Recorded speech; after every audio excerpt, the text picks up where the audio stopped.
with today's speech. Now that you talk to Michael. I'm John Adams, born in 1735. My father was related to the original Massachusetts Bay Colony Puritans that settled the country initially. And I nominated George Washington as President of the United States. I preferred him to be known as His Majesty.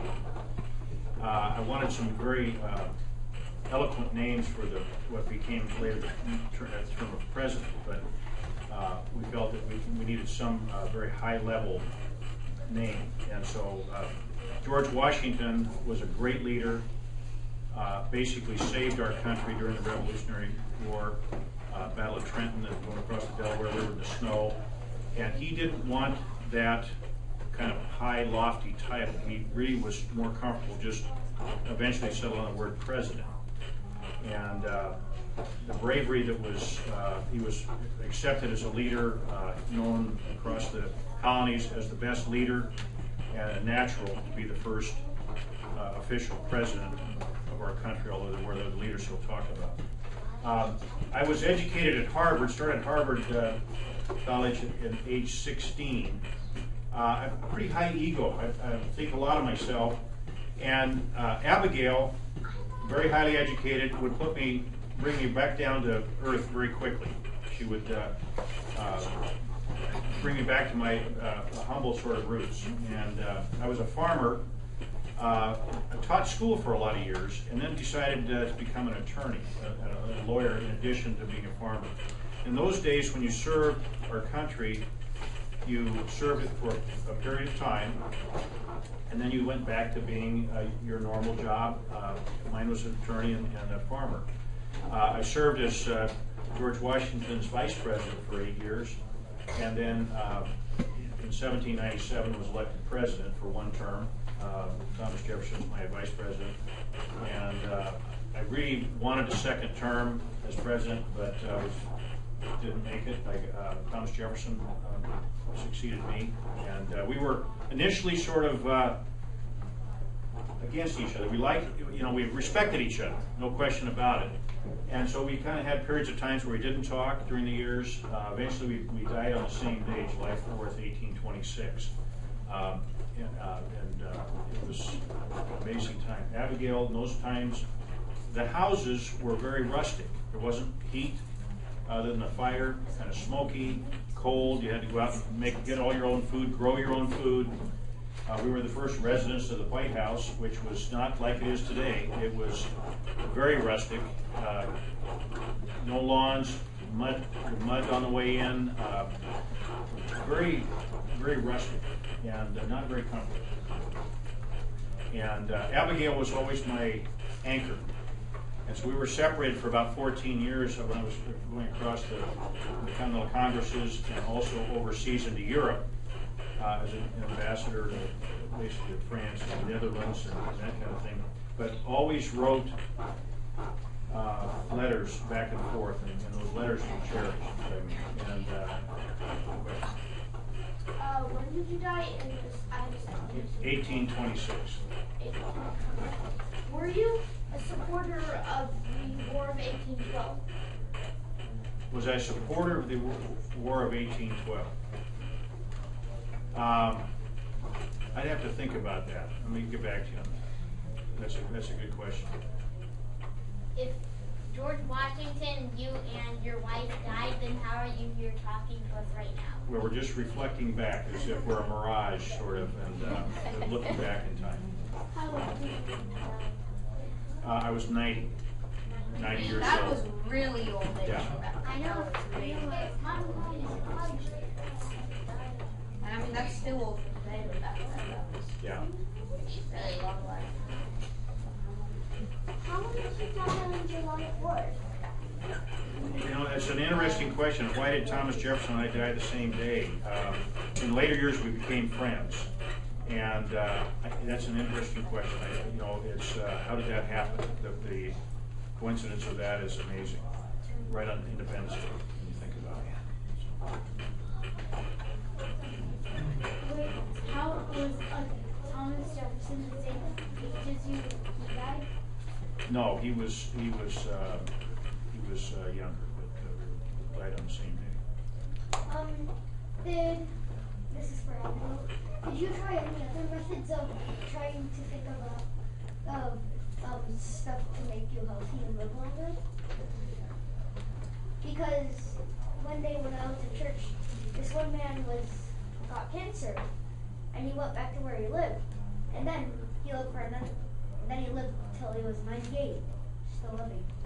Well, we had to be very careful about what we grew for herbs and medicines, and so we might have heard somebody writing a letter about things that they had tried, and so through communication with what other people had tried, we probably tried to do that as well, and because everybody wanted some things that worked for their illnesses. And speaking of letters, I had written almost 1,000 letters in my lifetime. What? No.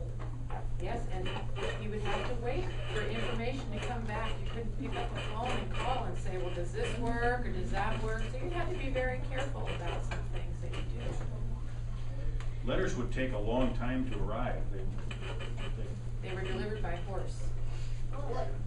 Oh yeah. Yes, there's no cars, so you'd have to wait for somebody to come with a horse and wait for them to go to wherever that letter was going to be delivered and find the person and drop it off, and hopefully that person would have a letter for you, but maybe they didn't have time to respond to your letter, so you may not hear for months. Or if it went over on a ship, it took maybe 3 months, I believe, to get across the ocean.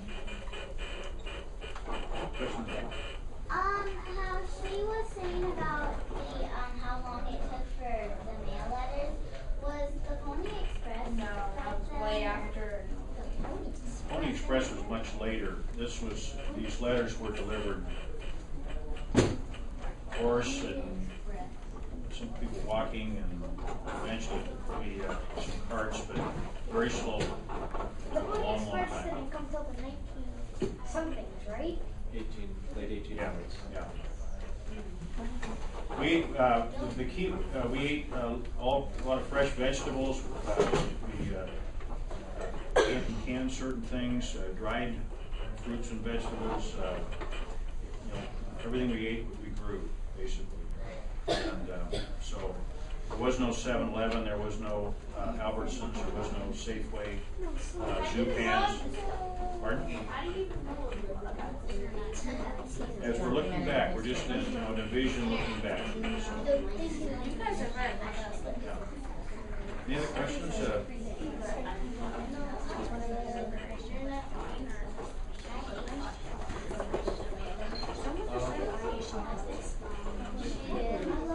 think we're ending at. Do you want to go check the time on the to find out?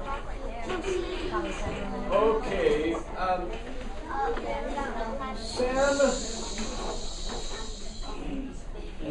John Adams. How many? When you were president, did you want to faithfully serve your country, or did you want to always make changes against it? No, we wanted to faithfully serve the country, and I believed in a stronger federal government, but yet wanted liberty and freedom as well. And I wanted the colonies to be able to be strong.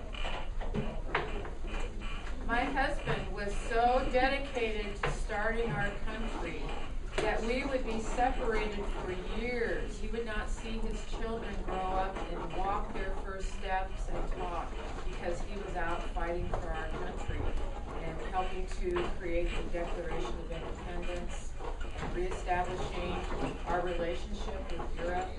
And so it took great sacrifice for these families to start our country.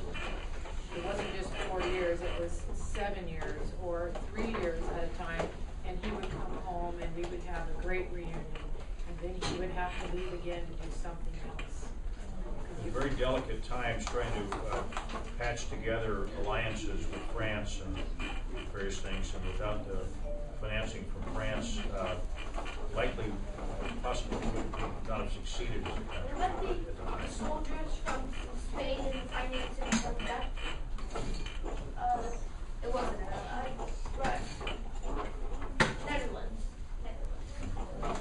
Two soldiers from Spain.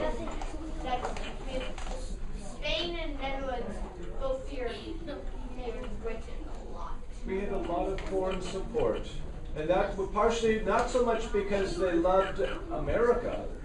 It's because they did not like the British and the power they had. So we had support from many, many nations. French helping the Americans because they needed the British. And second, in part, the King of France, Bill actually wanted to join the Americans. And one thing, John, your presidency, you sent out ships to fight French ships. There was a big battles over the seas. And you kick-started the American Navy. Yes. Can we do a little experiment about communication? Okay. Word of mouth is very interesting. I'm going to say a sentence here to Zach and tell him the story, and I want him to go very quickly. You're going to tell each other, and when it comes down to here, Sammy's going to tell me what. They call it Gotta listen carefully. So he's going to be telling us or something on. Very quickly. Let's see if he can do it. Okay. Is it like telephone? It's supposed to be Just wait, we only have 2 minutes. Where do I go? Keep going. Keep going. Oh no, I don't get anything wrong. Yeah, you do. You get a lot. No, he doesn't. Yes, he does. We're going to see just how important communication is when you don't have radios and telephones. It was word of mouth and letters back then. It would just be easier for Keep going, quick. It's an emergency.